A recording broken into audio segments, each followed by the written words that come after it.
Նոր մանիպուլյացիայի ձև էր, երբ որ հեղուկ գազը թանկանում էր Հայաստանում կամ անհետանում էր, մենք արդեն հայտարարել էինք, որ հիմա փրկիչը գալու է, դա լինելու է Ադրբեջանը եւ իբր ցույց են տալու, թե Ադրբեջանից գազ է գալու։ Հասկանում եք, Հայաստանի խնդիրը այսօր ոչ թե արտաքին խնդիրներն, այլ ներքին խնդիրներն։ Ներքին խնդիրները որն է, որ իրանք ամեն կողմով ձախողվել են, նրանց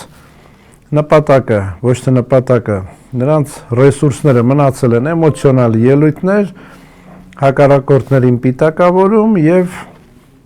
ասենք այս մանիպուլյացիաները, հա, ուրիշ ոչ մի ռեսուրս չի մնացել նրանց մոտ, անգածադրն է դուր, ձեկուցում են, որ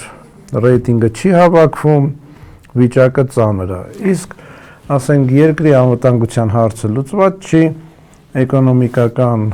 աղքատությունը կա, արտագաղթը կա, այսինքն ոչ մի խնդիր չեն լուծել ընտրությունների նախաշեմին։ Հիմա Մուստաֆայևի գալը, նրանք եթե հիշում եք,